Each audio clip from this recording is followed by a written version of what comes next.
बिस्मिल्लाहिर्रहमानिर्रहीम। अस्सलाम वालेकुम माय डियर स्टूडेंट। सबसे पहले आप लोगों को वेलकम है द एक्सीलेंस एकेडमी प्लेटफॉर्म पर। डियर स्टूडेंट्स, आज हमने सिस्टमैटिक्स का एक टॉपिक डिस्कस करना है जिसका नेम है पॉलीटिपिक स्पीशीज़ कॉन्सेप्ट। इसे हम डिटेल में स्टडी करेंगे, लेकिन उससे पहले आप लोगों से रिक्वेस्ट है आप वीडियो को एंड तक देखिएगा और चैनल को लाइक शेयर एंड सब्सक्राइब कर दें। Thank you so much. बेकनर ने सबसे पहले 1959 के अंदर पॉलीटिपिक स्पीशीज़ कॉन्सेप्ट को प्रपोज किया।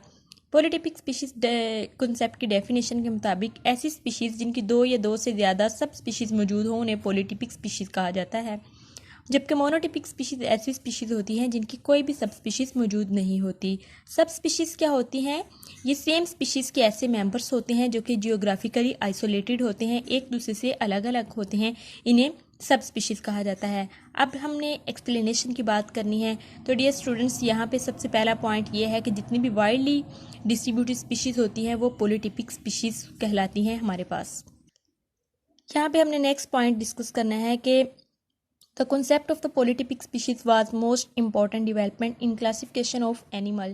Animal classification में polytypic species concept जो है ये most important development थी animal classification के लिए, क्योंकि because certain local species from various parts of the world were combined into groups, क्योंकि बहुत सारी local populations जो थी दुनिया के मुख्तलिफ हिस्सों से, लोकल पॉपुलेशन से डिफरेंट स्पीशीज़ की उन्हें लिया गया और इकट्ठा किया गया ग्रुप्स के अंदर, जिन्हें एलोपैथिक स्पीशीज़ का नेम दिया गया। हमें पता है कि एलोपैथिक स्पीशीज़ जो होती हैं वो ऐसी स्पीशीज़ होती हैं जो कि जियोग्राफिकली आइसोलेटेड होती हैं किसी भी फिजिकल बैरियर की वजह से, यानी कि माउंटेन, रिवर या ग्लेशियर्स वगैरह की वजह से। और ये जो एलोपैथिक स्पीशीज़ होती हैं ये मोर क्लोज होती हैं to one and other than other species.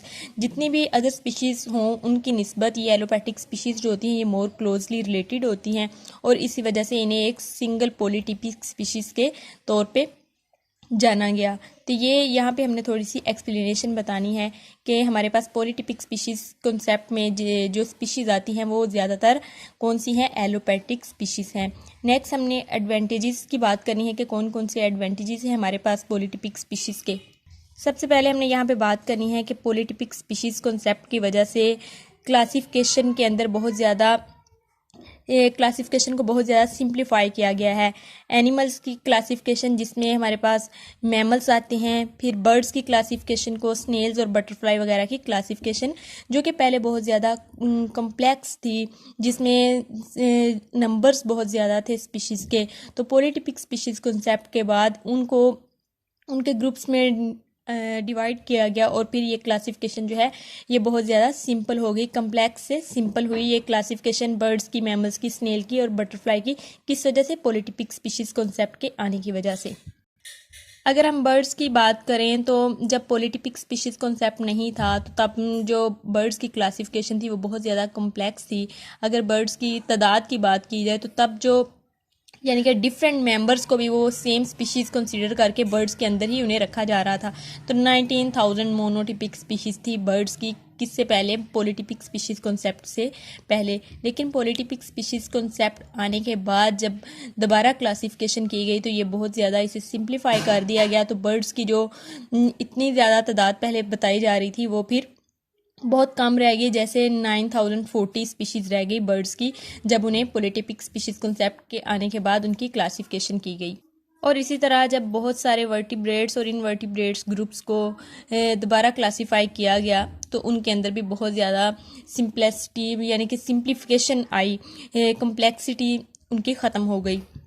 तो नेक्स्ट हमने बात करनी है कि वही पॉइंट दोबारा के बर्ड्स के अंदर, मैमल्स के अंदर और अदर ग्रुप्स जैसे कि इंसेक्ट्स, मुलस्क वगैरह के अंदर भी ये जो क्लासिफिकेशन है इसे दोबारा किया गया और इसे सिंप्लीफाई किया गया। पॉलीटिपिक स्पीशीज़ कॉन्सेप्ट के अकॉर्डिंग तमाम क्लासिफिकेशन की गई। अब हमने नेक्स्ट बात करनी है occurrence of polytypic species in animal kingdom के। एनिमल किंगडम के अंदर कहाँ कहाँ पे पॉलीटिपिक स्पीशीज़ पाई जाती हैं, उनकी अक्ररेंस कहाँ कहाँ पे है। तो डियर स्टूडेंट्स, ये जो इनकी फ्रीक्वेंसी है पॉलीटिपिक स्पीशीज़ की ये डिफ़र करती है animal group to animal group, यानी कि एक एनिमल ग्रुप से दूसरे एनिमल ग्रुप तक ये वेरी करती है इनकी फ्रीक्वेंसी। क्योंकि अगर हम बहुत ज़्यादा वेल स्टडीड ग्रुप एनिमल्स की बात करें तो उसमें भी जो हमारे पास स्पीशीज़ आती हैं वो 40% से लेके 80% तक जो होती हैं पॉलीटिपिक स्पीशीज़ होती हैं। और इसी तरह अगर हम अदर ग्रुप्स की बात करें जैसे कि होस्ट प्लांट स्पेसिफिक इंसेक्ट्स जो होते हैं वो पॉलीटिपिक स्पीशीज़ नहीं बनाते, तो इस तरह से इनकी अक्ररेंस यहाँ पे नहीं होती। पॉलीटिपिक स्पीशीज़ जो हैं ये एब्सेंट होती हैं अदर ग्रुप्स के अंदर, जैसे कि सिबलिंग स्पीशीज़ के अंदर। सिबलिंग स्पीशीज़ हमें पता है कि ऐसी स्पीशीज़ होती हैं जो मॉर्फोलॉजिकली सिमिलर होती हैं लेकिन वो बिलोंग करती हैं डिफरेंट स्पीशीज़ से।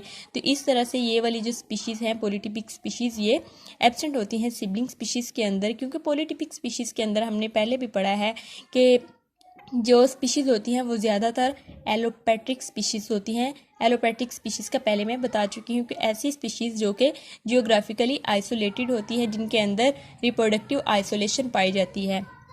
अब हमने नेक्स्ट बात करनी है difficulties in the application of polytypic species के पॉलीटिपिक स्पीशीज़ कॉन्सेप्ट को की एप्लीकेशन के अंदर क्या क्या डिफ़िकल्टीज़ हैं हमारे पास। हमने पहले भी ये स्टडी किया है कि पॉलीटिपिक स्पीशीज़ जो होती हैं वो एलोपैट्रिक पॉपुलेशन होती है, यानी कि एलोपैट्रिक स्पीशीज़ ज़्यादातर पॉलीटिपिक स्पीशीज़ के अंदर आती हैं।